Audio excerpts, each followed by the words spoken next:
মসজিদে নামাজ পড়ো, বাড়িতে নামাজ পড়ো। আর আমাদের সমাজের মানুষেরা বুঝাইতে চায় না নামাজ চাইতে ঘুম ভালো। তাহলে ঠিক নেবে মুয়াজ্জিন সাহেব বলেন ঘুম হইতে নামাজ ভালো। আর তারা ঘুমাই আছেন এরা কি বুঝা? এরা বোঝেন না নামাজের চাইতে ঘুম ভালো। তারা বলে ঠিক নেবে ঠিক।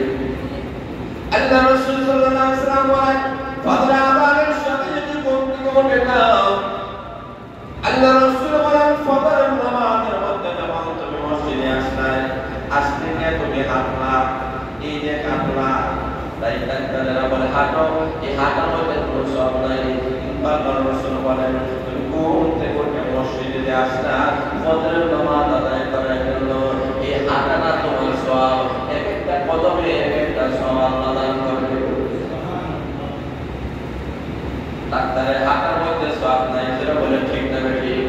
শারীরিক সুস্থতা আছে, কিন্তু নবীজি যে হাঁটার কথা বলেছেন তুমি ঘর থেকে বাইরে হয়ে মসজিদে আসো, হাঁটার মধ্যে কদমে কদমে সওয়াব, সেটা বলেন সুবহানাল্লাহ। সাহাবায়ে কেরাম বলেন রাসূলুল্লাহ নবীর কাছে সাহাবায়ে কেরাম বলেন ইয়া রাসূলুল্লাহ ইয়া হাবিবাল্লাহ, ও নবীজি তাহলে আমাদের বাড়ি ঘর যদি দূরই হয় তাহলে ভালো হবে। কেন ভালো হবে? কারণ দূর থেকে আসতে যত কদম বেশি হবে ততই বেশি সওয়াব। সেটা বলেন সুবহানাল্লাহ। এই কারণে আল্লাহ রাসূল বলেন এতে এতে মসজিদের মধ্যে চলে থেকে আসো, আসলায় আপনার তোমার ব্যায়াম হয়ে গেল, গেলা আপনার তোমার ব্যায়াম হয়ে গেল। আল্লাহ রাসূল বলেন নামাজ, বিজ্ঞানীরা বলেন নামাজের যে উত্তম ব্যায়াম আসমানের নিচে জমিনের উপরে আবিষ্কার করতে পারে নাই, ভবিষ্যতে আবিষ্কার করতে পারবে না। জোরে বলেন সুবহানাল্লাহ। একটা মানুষ নামাজের মধ্যে যখন দাঁড়ায় যাবে, তারাবির মধ্যে যখন দাঁড়ায় যাবে, তখন তার সবগুলা আপনি সুরা হয়ে যায়। একটা মানুষ আমার রুকুর মধ্যে যখন চলে যায়, আরেক ধরনের ব্যায়াম হয়। রুকু থেকে যখন দাঁড়ায়, এরপরে সিজদার মধ্যে চলে যায়, আরেক ধরনের ব্যায়াম হয়ে যায়। যেটা বলেন ঠিক না ঠিক? আল্লাহ রাসূল সাল্লাল্লাহু আলাইহি ওয়াসাল্লাম বলেছেন এই নামাজের মাধ্যমে একটা মানুষ যখন পাঁচ বেলা নামাজ পড়ে, তার পরিপূর্ণ দুনিয়ার মধ্যে তার শারীরিক সুস্থতা থাকবে, শরীরের মধ্যে কোনো রকমের বেমার হবে না, কোনো রকমের রোগ হবে না। এটা দুনিয়ার পায় না, আখিরাতের পায় না। বলো আল্লাহ নবী বিশ্বনবী রাহমাতুল্লাহ ঘোষণা করেছেন আল্লাহ মান হাফাযা আলাইহিস সালাত আকরামাহুল্লাহু তাআলা আল-মু'মিন খামস মিসালিন ইরফাউ আল-মুযিব রাইস ওয়া আযাবুল qabr ওয়া ইউতিহিল্লাহু কিতাবাহু বিয়ামিনিহি ওয়া ইয়ামুরু আলা সিরাতি কারবান ওয়া ইয়াদখুলুল জান্নাতা বিগাইরি হিসাব। আল্লাহ রাসূল বলেন তোমরা আখিরাতে কি ফায়দা পাবে তোমরা জানো নি? তোমরা যদি নামাজ পড়ো, মহান আল্লাহ তোমাদেরকে 5টা পুরস্কারে পুরস্কৃত করবেন। জোরে বলেন সুবহানাল্লাহ।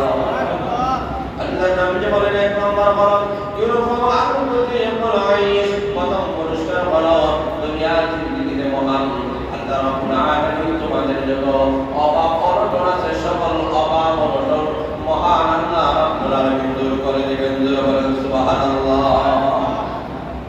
অভাব দেওয়ার মালিক কে? দূর করার মালিক কে? আল্লাহু ইয়াবসুতুর রিজকা লিমান ইয়াশা ওয়া ইয়াকদির। আল্লাহ রাব্বুল আলামিন বলেন যাকে আমি আল্লাহ রিজকের প্রশস্ততা আমি আল্লাহ রাব্বুল আলামিন দান করি, যার কাছে ইচ্ছা রিজক সম্পূর্ণ করে দেই। হে বান্দা বান্দিরা, পাঁচ বেলা নামাজ যদি পড়তে পারো, আমার নবীর মাধ্যমে আমি আল্লাহ ঘোষণা দিলাম প্রথম পুরস্কার হবে তোমাদের সকল প্রকারের অভাব অনটন আমি আল্লাহ দূর করে দেব। এই নম্বর পুরস্কার হলো ওয়া আযাবুল কবর, আল্লাহ রাব্বুল আলামিন কবরের আযাব থেকে আল্লাহ রক্ষা করবে। জোরে বলেন সুবহানাল্লাহ। এই নম্বর হলো ওয়া ইউতিহিল্লাহু কিতাবাহু বিয়ামিনিহি, কিয়ামতের কঠিন ময়দানে আল্লাহ রাব্বুল আলামিন ওই বান্দা আর বান্দিকে আল্লাহ ডান হাতে আমলনামা দিবেন। 4 নম্বর পুরস্কার ওয়া ইয়ামুরু আলা সিরাতিল কারবান, কিয়ামতের কঠিন ময়দানে ফুলসাদের ফেরেশতা মহান আল্লাহ রাব্বুল আলামিন বিজলির আগে আগে আল্লাহ পার করে দেবে। 5 নম্বর পুরস্কার হলো ওয়া ইয়ামুরু আলা আল্লাহ রাসূল সাল্লাল্লাহু আলাইহি ওয়াসাল্লাম করেন বিনা হিসাবে মহান আল্লাহ তাকে জান্নাতের মেহমান বানায় দিবে। এই কারণে লক্ষ্য করে দেখেন এমন নামাজের দরকার আছে কি নাই? যারা বলা আছে